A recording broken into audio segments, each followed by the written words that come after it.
Revolution begins. This is page 4 of your packet. Follow along, pause as needed, and rewatch as needed. So let's get started here. All right, so let's talk about the Old Order. So in France, around the 1700s, France was the leading power in Europe, ruled by an absolute monarch. Remember King Louis XIV, known as the Sun King. He had absolute control of everything. And he had basically reshaped the feudal system so that the nobles, who used to be extremely powerful, now essentially were his puppets. You'll remember the story that there are nobles that waited in his bedroom to wake him up. The most 100 important nobles would be there every morning in his bedroom waiting for him to wake to be chosen to help him get dressed, with lesser nobles standing outside the bedroom door just hoping that King Louis XIV, the Sun King, would pay them any attention at all. So he had absolute power over everything. It was also France was also the center of culture, learning, and the Enlightenment. Remember, the Enlightenment was this belief that through logic and reasoning and science, we can improve the world and we can figure out what exactly is happening in the world and how to make it better. They also started talking about a shift from in the Enlightenment of the divine right of kings, that you're king because God lets you be king, to basically consent of the governed. You're king because the people let you be king. This is important because remember, once the king loses the consent of the people then tend to revolt and try to overthrow them. So French society was extremely unequal, and under a feudal system they still called the old regime. So there were shifts, the nobles had less power, they still had a feudal-like order. So let's take a look here. First and foremost, you had the king at the very top. You can see how wealthy and opulent he is. This is King Louis XIV. You can see just how much money was spent on his palace, just from the background of this painting, as well as his clothing. Clearly, he had a lot of money.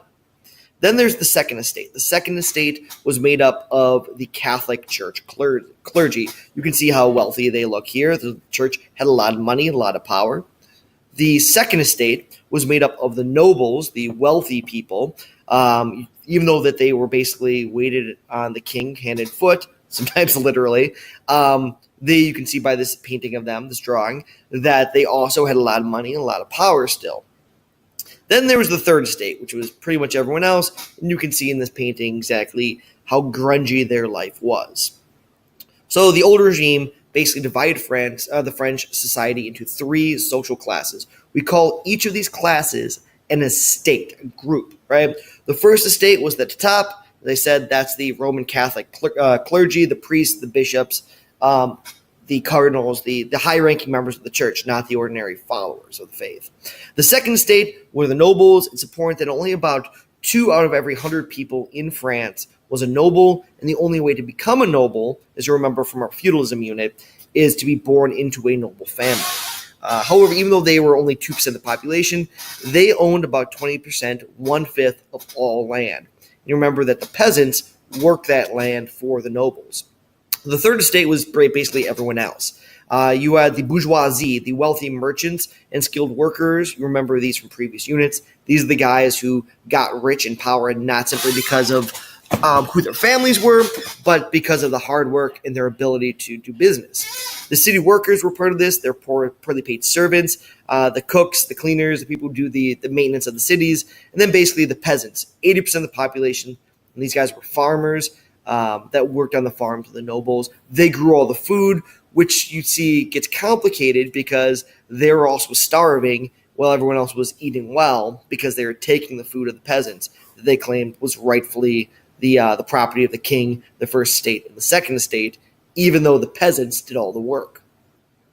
So really what this was a fight between the second estate and the third estate. The third estate, the peasants, the poor people, basically had few, if any, rights, paid half of their income every year in taxes to the government, while the wealthy, the second estate, paid almost nothing in taxes. So when you have a society when the poor are funding the government and the rich aren't, this tends to lead to revolution. Looking at you, America. All right. So the force of change.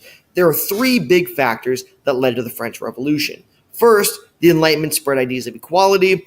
The third estate loved this idea, right? So everyone's created equals. Everyone has the same rights. Remember, the third estate had no rights. The nobles in the second estate, the clergy in the first estate, the king above them all, had a lot of rights, a lot of power. And so the third estate said, hey, we want to be treated as equals. They loved this Enlightenment idea. Second, the French economy was being crushed, absolutely crushed by high taxes and a shortage of food. So there's some problems with the crops that didn't grow as well, and then the high taxes to fund the opulent lifestyle of the king basically crushed the economy, and people were starving. And then King Louis XVI and his wife Marie Antoinette, who is from the Habsburg Austrians, were seen as weak and unpopular leaders. They spent too much. They had no idea how the third estate lived. Remember, the kings at this point, for about 100 years, have been living 12 miles outside the largest city, Paris. And so they didn't really know how the poor people lived. Marie Antoinette famously was misquoted actually, as saying when the peasants were rioting and demanding bread because they didn't have anything to eat, Marie Antoinette was quoted as saying, well, let them eat cake, because she didn't realize that cake is not something that people have access to when you're poor. She never actually said this, but it does capture how out of touch Marie Antoinette was with the French people and the Third Estate. All right, so let's talk about the forces of change. Due to the deep debt the country was in, King Louis XVI tried to raise taxes on the nobles, and the nobles did not like this, so they forced a meeting of the Estates General in 1789. The Estates General is like the English Parliament, and it is in some ways similar to the American Congress, right? So this was basically a meeting of members from all three states. You've got the clergy in the first estate, the nobles in the second, and then everyone else in the third. They would all send representatives to a giant opulent palace hall, and they would basically have a vote. And they would advise the king and they would vote.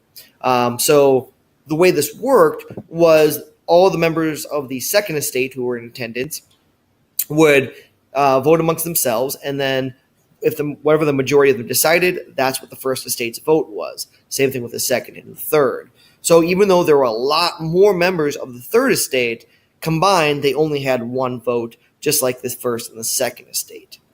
Well, the Enlightenment spread ideas of equality, so the third estate decided to make some changes. And they said, how about instead of one vote per estate, we have one vote per person at the Estates General. The king and the other two estates did not like this because, frankly, there were a lot more members of the third estate, and this would give them a lot more power. Well, when they were denied this change to the rules of the third estate, or the Estates General, the third estate broke away, and they formed what they called the National Assembly, which they said now represents all people in France. This is the beginning of representative government in France. And so the third estate, the poor people, everyone else, they said, now we're in charge. We're going to make the decisions. At this time, it's believed the French people in Paris believed that a foreign army was going to be invading in Paris in order to put down the National Assembly. So an angry mob had broken into a Paris prison called the Bastille, stealing weapons that they were then able to use in the revolution. So this is the Bastille, and you can see here a famous painting of the people storming this prison to get weapons. Every year it's celebrated in France like America celebrates the 4th of July. So the French Revolution is celebrated on Bastille Day to commemorate the storming of the prison in Paris. We also celebrate it here in Milwaukee. This is downtown Milwaukee. But it's important to remember this revolution they're celebrating did end up with a lot of people, over 1,000 people getting their heads cut off, some of them having their heads stuck to the top of pikes and marched through the streets in celebration. All right, this is what we call the Great Fear, or at least the precursor to the Reign of Terror, the Great Fear. This was a wave of violence in France right around the time that the Estates General had broken up and the National Assembly was created by the Third Estate. Basically what this was is peasants breaking into the homes of nobles, burning the homes down, destroying any documents that proved the peasants owed money to nobles, essentially wiping out their debt, and then stormed the Palace of Versailles, demanding that the king come to Paris to see how the poor people were living. At this point, they weren't trying to overthrow the king. They simply wanted the king to see what life was like for everyone else in order to make decisions that would improve the lives of the peasants and the Third Estate. That quickly changes, as we'll find out in our next lesson. All right, rewatch this if you need to, and have a great night.